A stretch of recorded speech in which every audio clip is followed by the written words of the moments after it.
Hi there, this is further maths lesson exercise 1C. I've split it into two, so we might not get through all of it today, but then whatever we don't do, we can always do next week. I think last year's group for when I taught this with I think it was the upper sixth when I did this, and we split it into 2 hours then as well, so don't worry about that if we don't get through it all. So on the screen now you can see two standard summations formulae that you get given in the exam. The mere fact that they're given to you is because they are obviously a little confusing. Well, not so much confusing, but certainly easy to forget. So these two they give to you, but I'm going to show you as well. There's a couple more. Now, of course, this symbol here, this is the summation symbol. And it basically means add up all the terms, in this case, all the R square terms, all the square numbers from 1 to n. So, for instance, that would be 1 squared plus 2 squared plus 3 squared, etc., up until some end point, which is n squared. And that might be 58 squared, it could be 400 squared, whatever number you choose to add up to. And it turns out that this has got a nice little formula. And this has got a nice little formula for the cubic numbers as well. So this is what we're playing with. So on that basis, I want you to have a go at these in your own time. I'm not going to do it. I just want you to see what you notice. I'll put the answers up and then just make sure there's a reason for doing that, I suppose. And so I'll leave that for you. And likewise here, I just want you to understand what is meant by this. So this says 3r. Now r, it says it starts at 2. So we do 3 times 2. It's a summation symbol, so it means plus 3 times the next one, which is 3, plus 3 times the next one, which is 4. But you'll notice it says stop at 4. So you should be able to do this. This is therefore 6 plus 9, that's 15, plus another 12. I reckon that's 27. And you're meant to do that for all of these terms. So again, have a play with that. There's the answers. First one, luckily I got right, but that's what I want you to do. So you can, there is actually a button on your calculator that does this for you. It's written like that. It's I'm looking at my calculator now. It's crikey, where is it now? I can't even see it. It used to be underneath the on button. Is that it there? That's just my dodgy eyes, can't see it. I must admit this room I'm sat in isn't over bright. Yes, it is. It's literally underneath the on button, but you have to press shift first. So look out for this button. It allows you to cheat, I suppose, but there are other times when we can't cheat because it's all algebraic, so be warned. So these results anyway, this is the one they don't give you. This one is basically if I add up all the numbers from 1 to n. So this is, no, sorry, that's not even all the numbers. This is add up lots of ones. So if that's really saying I'll have a 1, I'll have another 1, I'll have another 1, and I'll add them up until I get up to my top number, which is n. Oh, there's another 1 then. And so shock horror, I've got n lots of 1s and they're worth n. That's really what that says. But even though it's a ridiculously obvious statement, it's incredibly useful. This one they don't give you either in the formula. So this is one you're going to have to learn. This one's fairly obvious, I suppose, but this one's less obvious. And it's called well, it's really you're saying, what do I get if I add up 1 plus 2 plus 3? This is just the R terms. And I keep going up and up and up, and so up to, say, 20. Well, the rule says, I do 20 times 21. Oh, don't forget to half it. So that sounds like 210. So there's a rule, which is very useful.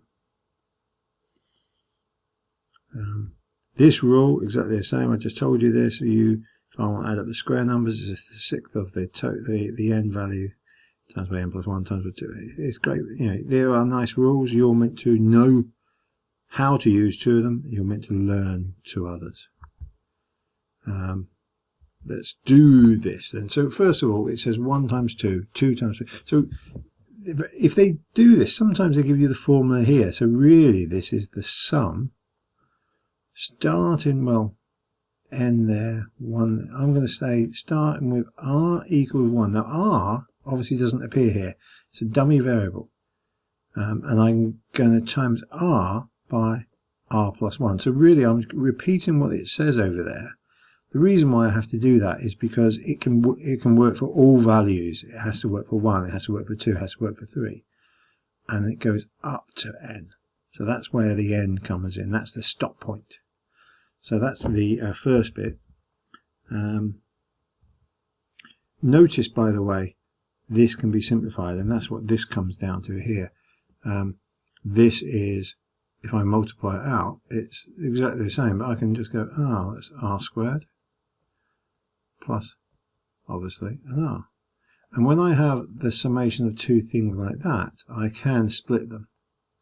The summation of r squared, and I can have the summation of r.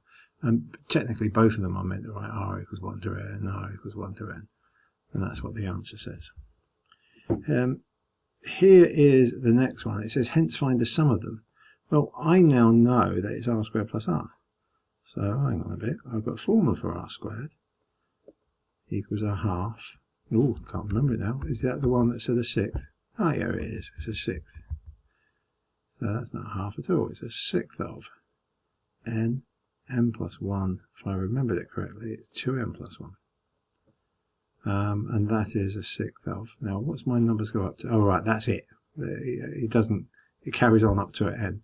And the other one is the summation of the r's, and that is a half of n plus 1. Now, these are, you look at them and you think, actually, there is some similarities. So if I have to add these two, which is what I have to do, you know what, I probably can do it. I mean, I'm going to write it one after the other. It might make a bit more sense. And I'm going to try and factorize it. The obvious thing is, you see there's an n and an n plus 1. The less obvious thing is I'm going to take a 6 out as a common factor alongside the n and the n plus 1. Now, the square bracket. Now, a sixth works with the there, works with that, and you see I have to times that by this thing. So if I write 2n plus 1 here, and then here's the question, what do I times this by to get that? And this is a sixth, this is a half. Other than that, they're identical, and obviously a half is the same as 3/6. So I have to times it by 3, so 4 plus 3. So this is going to become, so I'll write it here, a sixth n plus 1. Now, this bracket says 2n plus 4. So 2n plus 4. And I could, if I want, take the 2 out as a common factor. 2n plus 2. And what that does is becomes, well, I'll probably write it here. Yeah, there you can see it's a third of n plus 1, n plus 2. That n plus 2 is there. That 2 makes 2/6, which is a third. It's a neat trick. So it's a bit simpler than otherwise it would have been. Here's another one then. So first job, write it in sigma notation. So starts at 1, 2, 4, 2, 3, 4. All right, and you can see what's going on here. Starts at 1, goes up to n, and it's going to be r plus 1, and I'm just mirroring that formula at the end. So that's that. Notice again, if I multiply this out, that should really say r equals 1. Bad boy, make it r equals 1 to n. So multiply this out, I get r squared plus 4r plus 3. If I multiply that out, I get r cubed. And I'm going to then write plus 4r squared plus 3r. And really I should put that in the bracket to show that it's all summed, or I write it like I've done here. Notice the 4 can come out to the front as well. It doesn't have to stay inside it. The 4 is just a number, it can come out to the front. So that's why we've got that. Now what's it want me to do? It wants me to hence find the sum. So this is the same as before. We've got this formula for this thing to be this. And so what I can do is I can say, well, I've got r squared formula. That was the sixth. n plus 1 to n plus 1. So that's that one taken care of. I need to have 4 lots of r. Is that a mistake? I think that's a mistake. What have I got? I got an r cubed here, so this actually has been written wrong. Their answer is wrong. Their answer is wrong. So let's start that again. If we go back and have a look at that r cubed formula, is this a quarter n squared n plus 1 squared. So let's go and do that. So it's going to be a quarter n squared n. Have I written that right? I'm going to have to go back. I can't remember it now. Yeah, n squared n plus 1 squared. You probably feeling sick now. That's that one taken care of. Then I got 4 lots of. Now it's 4 lots of a sixth. So that's 4/6 of. Now obviously I can write that as 2/3. It might be better as 2/3. We might change it again in a bit. I think I probably will. But that's 2/3 honest. Lots of n plus 1, 2n plus 1.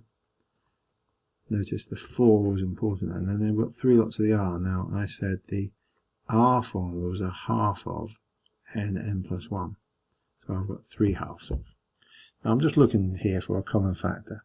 I'll worry about the fraction in a bit. I've got an n and an n plus 1 in each of them, so the best I can do is an n and an n plus 1. And you tend to take out the one with the lowest.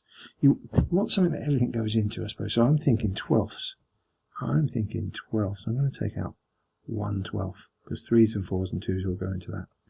So okay, if that's the case, what do I times a 12 pi to get a quarter? I times it by 3. But you'll notice I'm missing an n and I'm missing an n plus 1, so 3n n plus 1. Plus, what do I times a 12 pi to get 2/3? I reckon that's 8. And I'm missing there the 2n plus 1. And well, 3 over 2 is, if that was 12 on the bottom, it sounds like 18 on the top, so I wasn't expecting that, but plus 18, there you go.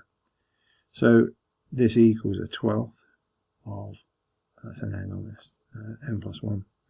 Now let's try to multiply out with this bracket over here. So I've got a 3n squared plus a 3n plus a 16n plus an 8 plus an 18. And with any luck, that will factorise when I tidy it up a bit. I've got a 12th of n plus 1. And what have I got? I've got 3n squared plus 19n plus 26. Now on the face of it, it's horrible. Let's see if that tidies up. Oh, look at that. That's beautiful here. You can see that. That will give me the 26, or give me the 3n squared. So if I factorise it on your calculator, that's what you'll get. Next example, and we're running out of time, so this will be quite a short one. It says write this in sigma notation. Where's I lost my pen? There we go. Right, so adding those. Oh, right. So this is a bit different. This is a summation from n plus 1. It starts at n plus 1, yeah, and it goes up to 2n. And what is it doing? Well, technically it shouldn't be. It should say r equals n plus 1 up to 2n, and we're going to do 2r every time. In fact, we're going to do r from r up to 2. Oh, I see. We're just going to do r squared. There you go. Yeah, it makes sense. Okay, so that one's done. What are we going to do with it? Oh, do I agree with that? Oh, right. No, right. This is right. This is right. But there's an alternative way of thinking about it. You can think about this instead as being from r equals 1 up to 2n. Now, the problem with this is it obviously isn't from 1. It starts at n plus 1. So the way to think about this is it's from 1 up to 2n, definitely true, of, as we've just seen, r squared. And then I have to subtract, and I think there's another mistake here, by the way. I then have to subtract from it, from r equals 1 to n minus 1. I'm not even sure this is what they, no, up to n. That's fine. So you can imagine the number line.